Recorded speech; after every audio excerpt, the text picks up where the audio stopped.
네, 안녕하십니까. 리처드 양호석입니다. 오늘이 8월 19일 수요일, 지금 현재 시각 오후 5시 15분 접어들고 있습니다. 자, 오늘은 그 어느 때보다 방송 시간이 상당히 많이 늦어졌습니다. 이 점 양해 말씀을 먼저 드리고자 합니다.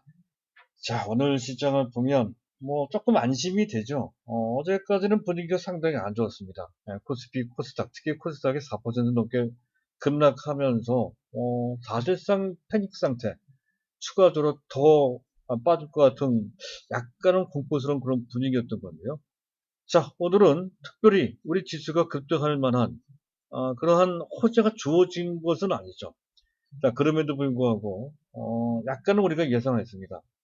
추가적으로 하락한다 하더라도 그 낙폭은 제한될 것이며, 또 여건상으로 봤을 때 바로 반등이 나올 소지가 높다 이렇게 봤던 건데, 자, 그런 기대대로 반등이 나와줬습니다. 자, 그만큼 최근 우리 증시는 코로나와 관련돼서 지나치게 과민하게 반응했다 하는 것이죠. 자, 이른바 센티멘탈 장사했습니다. 자, 코로나 상황과 관련돼서 본다면 오늘 지수가 올라가기는커녕 추가적으로 하락할 만한 나쁜 결과가 나왔었죠. 확진자 수가 최근 들어 가장 높은 300명 가까이 나왔어요.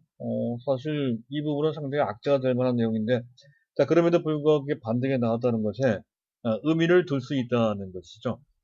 자, 코로나와 관련된 우리 시장 참가자들의 심리적 부담감 내지 단기적으로 있었던 그 충격에서 어느 정도는 벗어난 그런 상태다. 즉, 내성을 구축한 상태다. 전제 상황에 이제 익숙해져 가고 있고, 또 미국 시장 따라 우리 증시도 다시 상승 추세를 만들 수 있는 최소한의 심리적 여건이 다시 형성된 것이다. 이렇게 볼 수 있는 상황이 된 것 같습니다. 어찌됐든 이런 흐름을 바탕으로 해서 우리 증시도 안정화되고, 이에 따라서 미국 증시 따라 다시 상승 추세를 만들 것이다. 이렇게 예상해 볼 수 있는 것이고요. 자, 이러한 흐름은 썸머 랠리 현재 진행되고 있죠. 썸머 랠리를 거쳐 연말 랠리, 연초 랠리, 내년도 강세장이 펼쳐질 가능성이 상당히 크다는 그런 분석이죠. 삼성증권에서는 여러 가지 여건상으로 봤을 때 내내 종합지수 예상폭을 목표치를 2850포인트를 봤습니다. 종합지수 말이죠. 근데 현재 상황으로 봤을 때 2850보다 더 많이 올라갈 가능성이 크다고 제가 또 한번 진단을 해드린 적이 있었죠. 3000포인트, 최소한 3000포인트 플러스 알파. 잘하면 3600포인트 정도까지도 올라갈 수 있다. 자, 이런 관점이었던 건데요. 만약 그런 식으로 올라간다라고 했을 때, 그렇게 지수를 견인할 수 있는 주체는 지금 현재는 좀 답답한, 이른바 젖은 장작처럼 쉽게 불이 붙지 않는 삼성전자. 그 삼성전자 지금은 그렇지만, 자, 올해 연말 걸쳐 내년 초, 내년까지 본다면, 내년 하반기까지 본다면, 삼성전자가 결국에는 그 젖은 장작, 젖어 있는 상태에서 벗어나 마른 장작이 된다는 것이죠. 그래서 시장을 견인할, 지수를 견인할 가능성이 크다 하는 그런 관점으로 설명을 드리고 있습니다. 그래서 좀 답답하긴 하지만 삼성전자에 대한 기본적인 비중은 반드시 가져가 줘야 된다. 부족하면 오히려 안 갖고 계신 분들은 다른 종목들보다 상당히 상대적으로 덜 올라갔으니까 부담이 작단 말이죠. 그러니만큼 더욱더 어느 정도의 비중을 갖고 있어야 된다는 관점으로 현재 강조를 드리고 있습니다. 자, 그리고 삼성전자 자체는 좀 느리긴 하지만 삼성전자 주변에 있는 반도체 관련주, 이른바 격가지 종목들이죠. 이들 종목은 결코 나쁘지가 않아요. 가장 대표적인 케이스 계속 강조드리고 있는, 자, 일부 비메모리 반도체 이거나 또는 EUV, 극자외선 노광 공정과 관련된 그런 종목들은 나쁘지 않단 말이죠. 이런 흐름에 충분히 동참하고 있습니다. 오늘도 그들 중에 상당 종목들이 오늘 그런 분위기를 타면서 꽤나 탄력적으로 올라주게 됐죠. SNS텍이라든가 또는 PSK 같은, 자, 그런 종목들. 동진 세미캠도 약간 이제 반등이 좀 나와줬고 말이죠. 자, 테슬라 같은 종목들도 그에 해당된다고 할 수가 있겠습니다. 우리 종목 중에 찾아본다면 그런 종목들이 그렇게 됐다는 것이죠. 어쨌든 그래요. 격가지에 있는 종목들이 어느 정도는 불이 붙어 있는 상태다. 하는 것에서 조금은 유한을 찾을 수가 있을 것 같습니다. 어쨌든 뭐 그건 그거고요. 제가 오늘 준비한 주제는 반도체 관련주가 아니고요. 2차 전지 관련주에 대한 내용이 되겠습니다. 지금 2차 전지와 관련돼서 끊임없이 너무 지나치게 많이 올라온 것이 아니냐 하는 그런 얘기가 나오고 있는데요. 자, 이번에는 모건 스탠리에서 나왔습니다. 고평가되어 있다라고 하는 그런 보고서가 나왔다는 건데요. 이 부분은 우리가 무시할 수가 없죠. 이 고평가로는 잘 나가는 종목 또는 업종에 대한 고평가로는 항상 이게 마련인데요. 이번에는 외국계 IB 외국계 은행에서 나왔다는 것에서 현재 그 어느 때보다도 좀 주의가 좀 필요한 것 같습니다.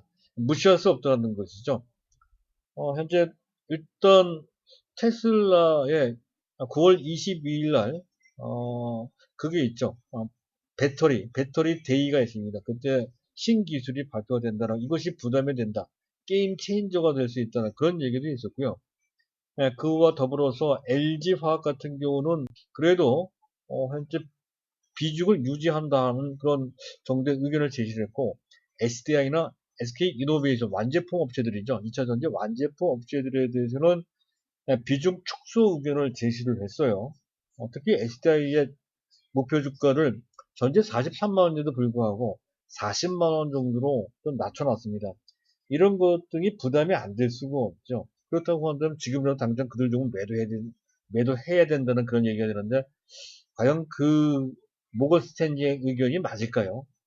무시할 수는 없지만 그렇다고 해서 전적으로 그것을 다 수용할 수는 없다는 것에서 다시 한번 조명을 좀 해볼 필요가 있을 것 같습니다. 반드시 그러한 판단을 다시 한번 해볼 필요가 있다는 거죠. 그 내용을 준비를 했습니다. 그 반론이 충분히 설득력 있게 있고요. 그리고 그랬을 때 지금 현재 시점에서 2차 전지와 관련된 우리 포트폴리오에서 차지하는 2차 전지 비중이 어느 정도가 적당한지도 한번 생각을 좀 해볼 필요가 있다는 것이죠. 자, 그런 내용이 준비가 됐습니다. 자, 순서를 밟아서 말씀을 드릴 건데요. 자, 오늘 이슈를 점검하기 전에 항상 제가 안내드리는 내용이 있죠. 제가 말씀드리는 내용과 관련된 어떤 궁금한 내용이나 저희 현대투자연구소가 제공하는 서비스와 관련된 문의사항이 있을 때 현재 안내판에 나와 있는 전화번호 010-2420-0553으로 문자를 남겨주시거나 직접 전화를 걸어주시면 되겠습니다. 자, 안내 말씀은 그 정도로 이제 마치도록 하고요. 자, 이슈 분석부터 간단하게 하도록 하죠.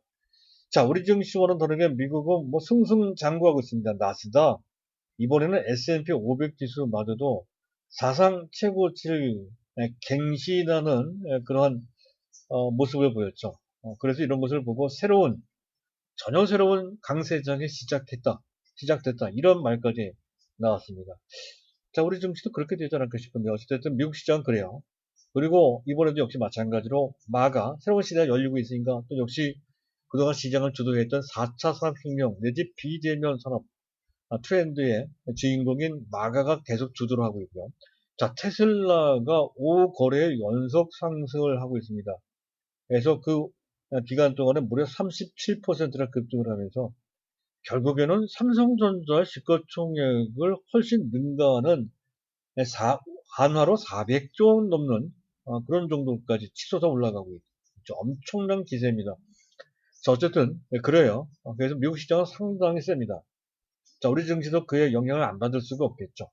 자, 그 연장선상에서 다시 금값이 0.7% 올라가면서 온수당 2,000달러 회복했다. 안전자산인데요. 안전자산이 이렇게 올라가요. 그리고 또 한 가지 안전자산인 미국의 달러는 계속 내려갑니다. 달러 인덱스 지수는 0.6% 내려가서 92.29 정도 수준, 연중 최저치 수준까지 내려가 있습니다. 달러 가치는 떨어지고 있는 안전자산도 차별화되고 있는 그런 상황이 나오겠다는 건 특기할 만한 영이라고 할 수가 있겠습니다. 그만큼 현재 상황은 그 어느 때보다도 상당히 다른 어떠한 구조적 변화가 현재 진행되고 있는데 그 한가운데는 초유동성이라는 것이 자리 잡고 있다는 것이죠. 그래서 그와 관련돼서 우리나라 시장에서도 또 이른바 동학개미라고 하는 일반 개인들의 파워가 어마어마하죠.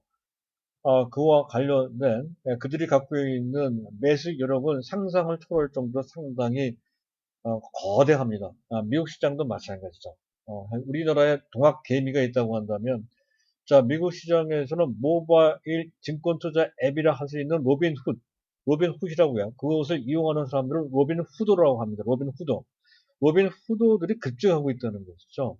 불과 3년 전만 해도 100만 명 정도였던 건데 지금은 1,300만 명에 이를 정도로 그 이용자가 급증을 하고 있다고 합니다. 자, 그들이 추구하는 종목들이 이른바 MH라는 것이고, 자, 우리나라 동학개미가 추구하는 선호하는 종목들도 역시 그와 관련된 BBIG와 관련된 종목들이다 하는 것이죠. 어찌 보면 그들의 어떤 그 외형이나 모습, 또 그들이 선호하는 종목들은 상당히 닮아 있다는 것이죠. 우리도 그쪽에 초점을 맞춰놓고 가령 뭐 네이버라든가 카카오 같은 또는 일부 바이오 종목 우리 같은 경우에는 삼성바이오로직스 같은 종목들이 대표적인 케이스가 되게 2차 전지도 그에 해당이 되겠죠. 자, 그 흐름에 부합된다는 점에서 이제 우리는 그 흐름을 타고 있다고 보시면 되겠습니다. 자, 또 한 가지 변수나 부담이 되는 것은 자, 앞서 말씀드렸던 것처럼 9월 20일 앞으로 이제 한 달 남았습니다. 테슬라 배터리 데이가 있다는 것이 이때 신기술이 발표가 된다고 그래요. 그래서 일각에서는 그때가 이른바 게임 체인저, 게임의 판세가 바뀌는 시점이 될 것이다 라고 지적하는 그러한 시각이 있습니다. 그래서 더욱더 신경 쓰인다는 건데 이 내용은 좀 뒤에 가서 말씀드리도록 하고요. 자, 시장을 보도록 하겠습니다. 원달러 환율은 좋아요. 현재 보고 계신 화면에 우하단에 있는 차트가 원달러 1번 차트인데 계속 내림세를 견조하게 지속하고 있는 모습이죠. 원달러 환율이 내려간다는 것은 달러 대비 원화 가치가 올라간다는 것이고 그만큼 외국인들이 현재 우리 시장의 종목을 매수할 수 있는 달러가 들어올 수 있는 유인 요건이 커지고 있다는 뜻이 되겠죠. 조금 더 진행되면 진행될수록 환차익이 생기기 때문에 그렇습니다. 유리한 요건이라는 것이죠. 자, 현재 문제는 수급입니다. 어제 대규모로 매수했던 외국인들이 오늘은 갑자기 또 꼬리를 내리고요. 기관도 마찬가지입니다. 반면에 전일 5천 넘게 매도했던 일반 개인들이 또 하루 만에 대변실을 합니다. 그만큼 심리가 가변적이라는 것. 심리라는 것은 쉽게 변하기 때문에 심리죠. 현재 그래서 어제 5,200억 원 순매수했던 일반 개인들이 오늘은 또 갑자기 힘을 받아서 4,500억 원이나 순매수하는 그런 기염을 토했다는 것이고 또 코스닥은 또 반대예요. 어제 또 3천억 넘게 순매수했던 어, 개인들이 오늘은 코스닥에 또 950억 원이나 또 매도를 하는 그런 모습을 보였습니다. 그럼에도 불구하고 또 코스닥은 급등을 하고 말이죠. 도대체 갈피를 잡기가 쉽지 않은 그런 정도의 변동성이 수급에서도 좀 나타나고 있는 그런 모습이고요. 자, 특이할 만한 것이 몇 가지가 있죠. 일단 현재 연기금은 계속 매도하고 있는 거의 한 달 내내 한 달 이상 된 것 같습니다. 계속 매도하고 있습니다. 그리고 기관들이 매도한다 했을 때는 보통 금융투자가 주도하는데 한데 오늘은 금융투자가 순매수했어요. 최근 금융투자는 최근 3거래일 동안 오늘 빼고요. 최근 3거래일 동안 약 1조 4조 원 정도를 순매도한 것이 아니라 놀랍게도 순매수를 했습니다. 보통은 그들은 데이 트레이더 성향을 보입니다. 초단기로 매매를 하거든요. 사흘 연속 오늘까지 나흘 연속 순매수를 했다고 한다면 그 물량 중에 상당 부분이 쏟아져 나올 만도 할 텐데 전혀 그런 모습을 보이지 않았습니다. 즉, 이 얘기는 지수로 봤을 때 조금 더 지수가 상승할 수 있는 그런 상황이 됐다는 것을 의미한다는 것이죠. 그들은 그렇게 판단하고 있습니다.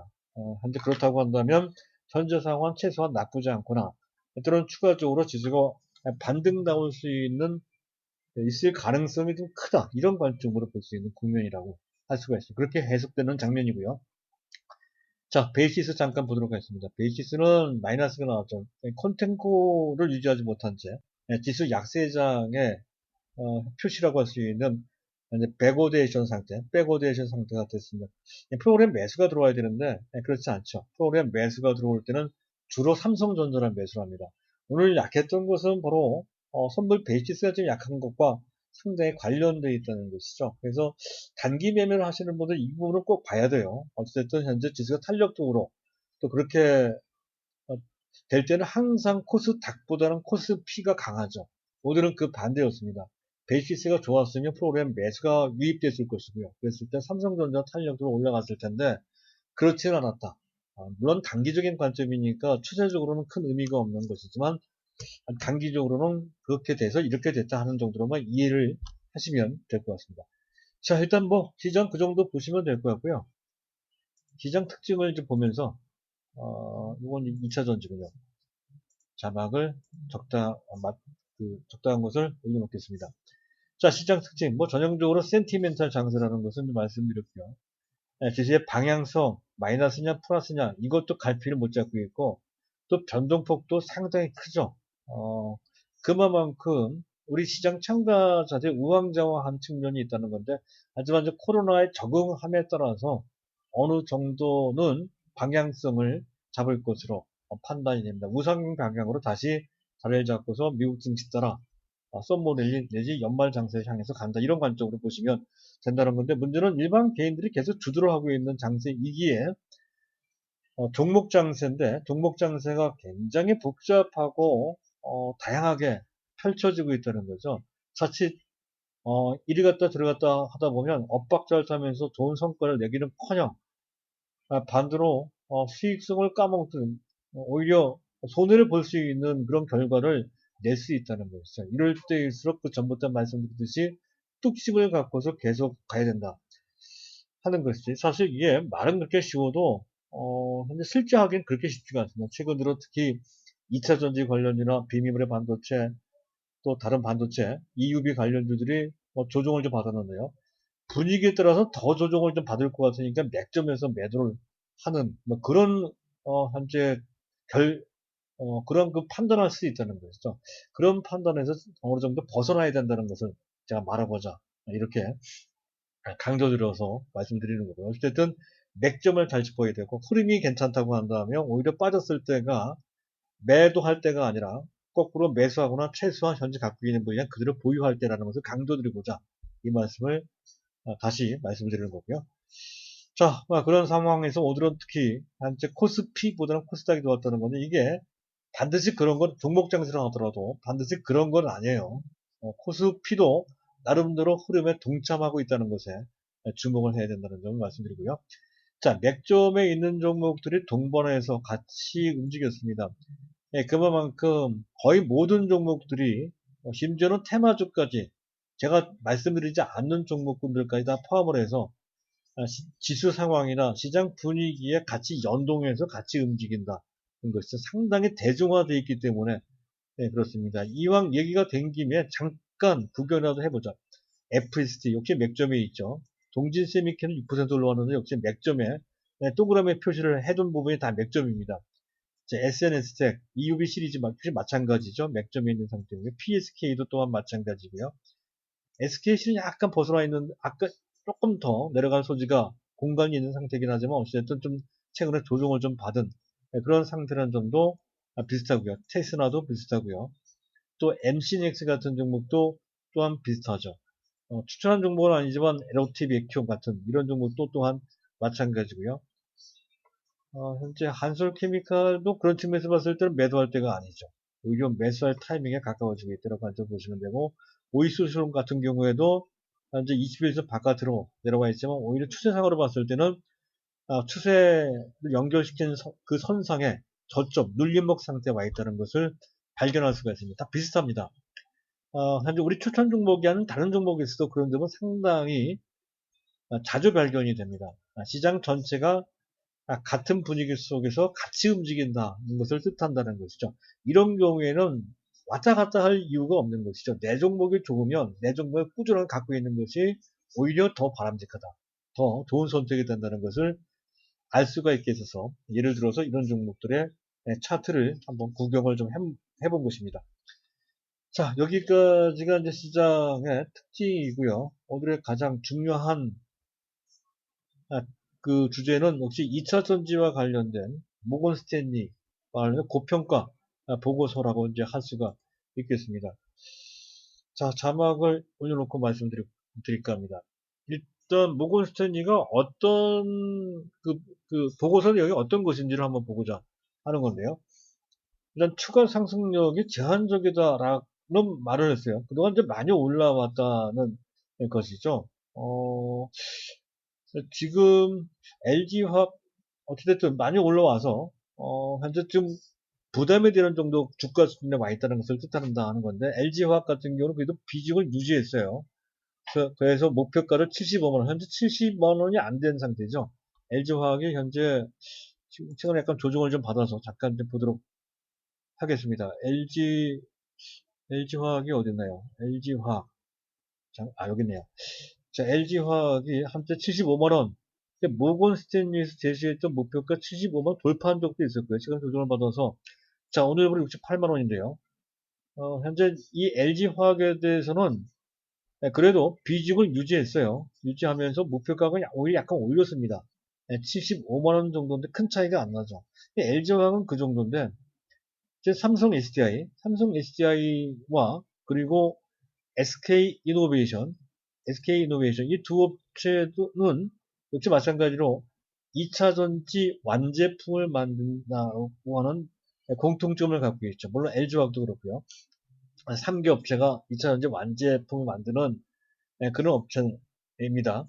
자, 이들 종목, 이 SK이노베이션과 삼성 SDI는 투자 의견을 하향 조정했죠. 비중 축소 의견을 제시를 했습니다. 그리고 삼성 SDI는 현재 주가가 43만 원인데요. 가격을 40만 원 정도 대폭 낮췄다는 것이죠. 자, 이유는 그래요. 지금 많이 올라왔다는 것을 얘기를 했고요. 그리고 지금 현재 한국의 2차 전지 완제품 업체의 주가를 보면 연간 2차 전지 성장률을 약 40% 정도로 상정을 하고 거기에 맞춰서 그것을 담보로 주가가 형성됐다. 프라이싱 됐다. 이렇게 설명을 합니다. 연간 40% 정도. 이 정도면 너무 많이 성장률을 상정을 했다는 거죠. 지금 현재 추정되는 2030년까지의 2차 전지 성장률은 연평균 24% 정도로 추정이 되는데 한국산 2차 전지 현재 주가는 그보다 훨씬 더 높은 연간 40% 정도 성장할 것이다라고 상정을 하고 주가가 형성돼 있으니 전체 주가가 너무 높다라고 이제 설명을 하고 있습니다. 이게 이제 제1차 배경이고요. 두 번째 배경은 9월 22일 날 테슬라가 배터리 데이 때 신기술을 선보이는데요. 이때가 게임 체인저, 시장의 판이 바뀔 소지가 높다 이렇게 설명하고 있는데 그 이유는 몇 가지를 들고 있습니다. 일단 테슬라가 상당히 요새 몇몇 기술력을 갖추고 있는 2차전지 제조업체, 기술 내지 또는 소재를 갖고 있는 소재와 관련된 그런 업체를 인수를 한 바 있습니다.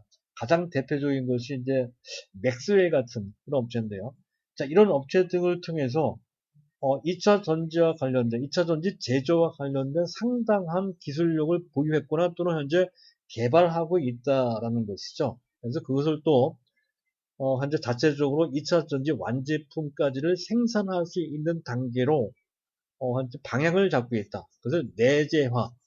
그 전에는 파나소닉 같은, 현재 외부 업체에 2차 전지를 현재 공급받아 왔던 것을 스스로 직접 만드는 쪽으로 가닥을 잡고 있다는 것을 뜻합니다. 그것을 내재화한다고 그래요. 내재화하고 있다는 건데 그 기술력이 상당 수준까지 올라와 있고 그런 기술력을 갖고 있는 업체를 인수하고 있어서 상당한 기술력에 대한 어떤 발전 가능성까지 현재 생긴 것이다. 이렇게 이제 얘기를 하고 있습니다. 그리고 현재 특히 자회사 최근에 인수한 맥스웰의 건식 코팅 기술은 상당히 에너지 밀도를 높이는데 지금 현재 기존 남아있는 한국산 배터리가 에너지 밀도는 세계 최상 수준입니다. 그것보다 적어도 20 내지 30% 높은 에너지 속도를 현재 보일 것이다. 이렇게 전망을 하고 있습니다. 에너지 밀도도 높고요. 또 건시 코팅 기술을 적용을 하면 에너지 밀도뿐만 아니라 원가도 제조 원가도 많이 절감이 된다고 해요. 그래서 현재 품질도 좋아지고 그에 따른 주행거리 상당히 길어지겠죠. 그리고 원가까지 절감이 될 수 있는 굉장히 획기적인 기술이라고 그렇게 전망을 하고 있단 말이죠. 이게 사실이라면 상당히 충격적이죠. 그리고 또 한 가지는 뭐 신문에도 보도가 되었듯이 중국의 세계적인 그 배터리 기술을 갖고 있는 생산을 하고 있는 CATL과 협업을 해서 100만 마일을 갈 수 있는 배터리를 현재 배터리 신기술을 공개한다고 그래요. 또 이거 아니면 전고체 배터리, 지금 전해액은 액체잖아요. 전해액을 대체할 수 있는 고체로 된 그런 전해를 할 수 있는 그런 고체 소재, 그를 통해서 만들어진 배터리가 전고체 배터리입니다. 이 전고체 배터리를 선배는 공개하는 그런 자리가 될 것이다라고 그렇게 전망을 하면서 이런 기술이 개발되면 그만큼 한국산 배터리의 위상이 상당히 약화될 것이다라고 하는 것을 현재 이유를 들어 현재 한국산 배터리에 대한 현재 지금 판단을 투자 의견을 하향 조정했다는 것이죠. 자, 그렇다고 하면 부담이 안 될 수가 없죠. 그것이 뭐 국내 어떤 특정 기관이나 개인이 그렇게 전망을 낸 것이 아니라 세계적인 IB인 모건 스탠리에서 그런 얘기가 나왔다고 한다면 상당히 부담이 될 것입니다. 그런데 반론이 충분히 있을 수 있다는 것이죠. 일단 2차전지의 기술 장벽이 결코 낮지가 않습니다. 상당히 높아요. 물론 배터리보다는, 반도체보다는 낮긴 하지만, 그래도, LG화학 같은 경우는 20년 넘어 근 30년 가깝게 2차전지 개발에 진력을 다해왔습니다. 그럼에도 불구하고 주행거리가 많이 는 것도 아닌지, 그것만큼 상당히 어렵다고 그래요, 2차전지가. 자, 그럴 정도로 높고, 쉽게, 파나소닉도 하고, 현재 우리나라도 하고, 중국도 하지만 중국과 우리나라 에너지 밀도 차이는 상당히 크다고 하죠. 어쨌든 그렇습니다.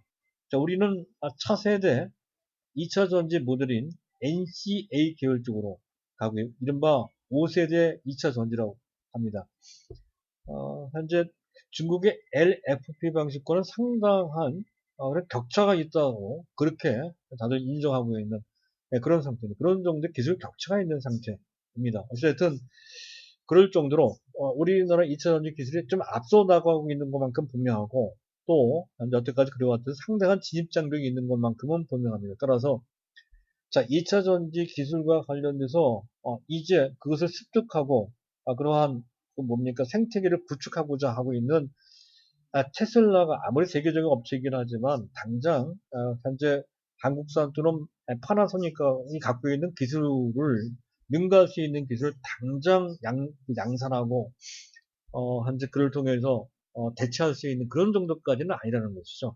테슬라는 셀 기술, 2차 전지 그 자체에 대한 전지와 관련된 개발 능력을 갖고 있는 셀을 만드는 개발 능력을 갖고 있다기보다는 현재 나와 있는 셀, 가장 대표적인 셀이 원통형입니다. 원통형 2차 전지를 패키징, 6,000개 정도를 바닥에 깔아서 만드는 패키징 기술 쪽에 상당한 우위를 갖고 있고, 그를 통해서 이미 그 부분에 대해서 세계 절대, 가장 긴 거리, 주행거리로 봐서 480km짜리입니다.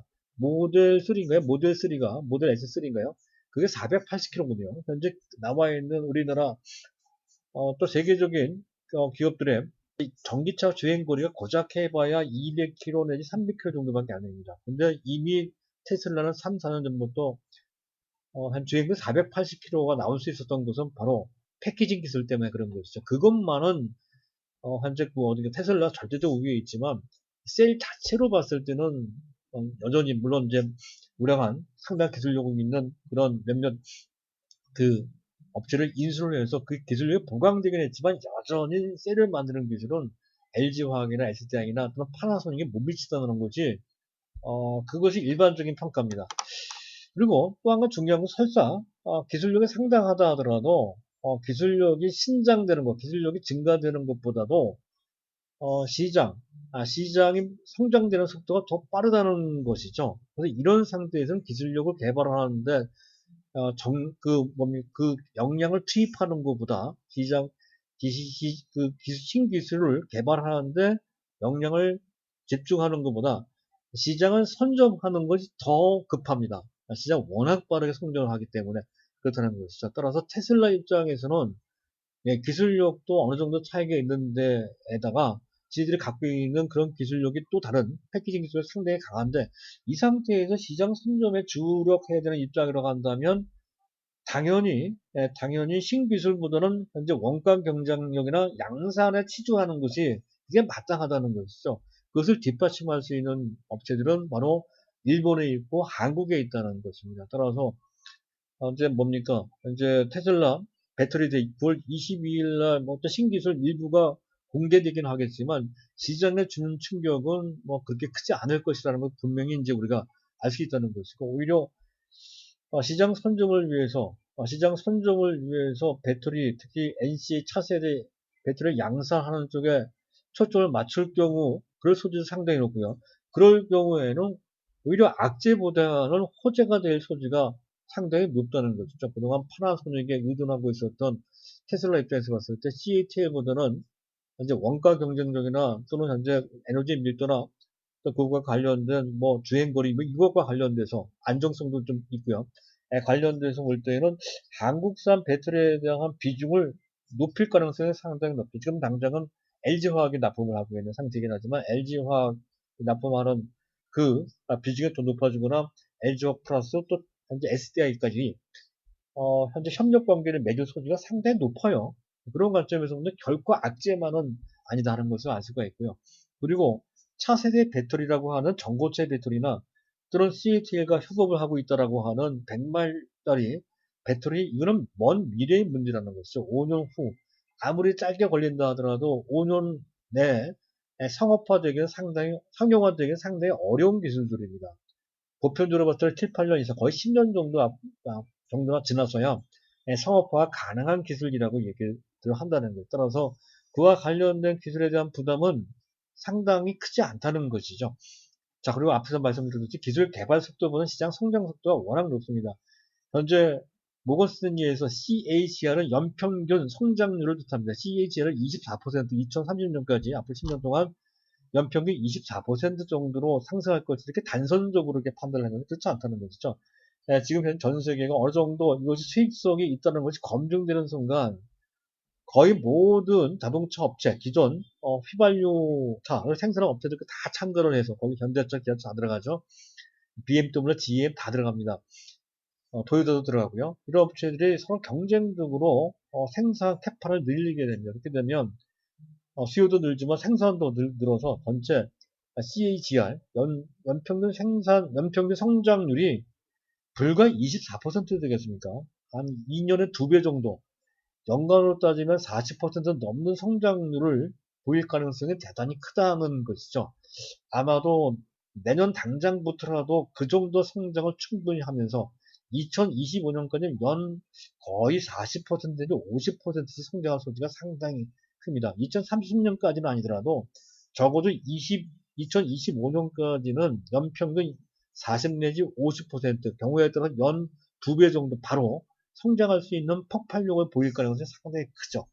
그런 관점에서 볼 때는 당장 경쟁이 심해지는 것보다는 시장이 성장하는 속도가 더 커서 경쟁 문제는 발생되지 않는다는 것이고 따라서 현재 2차 전지와 관련된 이 종목도 주가 많이 오르는 건 맞지만 이런 여건적으로 봤을 때 지금 현재 주가는 충분히 정당화됐을 뿐만 아니라 더 올라갈 가능성이 상당히 크다는 것을 의미한다 이렇게 볼 수가 있겠습니다. 그리고 고평가 이왕 얘기가 나왔으니까 그 한마디 더 하겠습니다만은 사실 고평가로 따진다고 한다면 우리나라 2차 전지보다도 테슬라가 훨씬 더 말도 안 되게 고평가되어 있는 상태죠. 어떻게 삼성전자보다 시가총액이 더 높아졌는지 말이죠.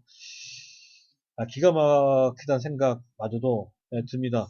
특별히 테슬라가 2차 전지와 관련돼서 특별한 기술력이 우위에 있는 것도 아니죠. 셀을 만들 수 있는 기술을 아예 갖지도 못하고 있는 상태입니다. 패키징만 좀 잘하는 그런 정도, 원통형 전지를 깔아놔서 만드는 그런 정도밖에 기술을 갖고 있지 않는 상태고 그리고 어차피 파우치형, 현재 LG화학이나 SC화학는 그런 기술력을 통해서도 주행거리 480km짜리 만드는 것은 시간 문제라는 것이죠.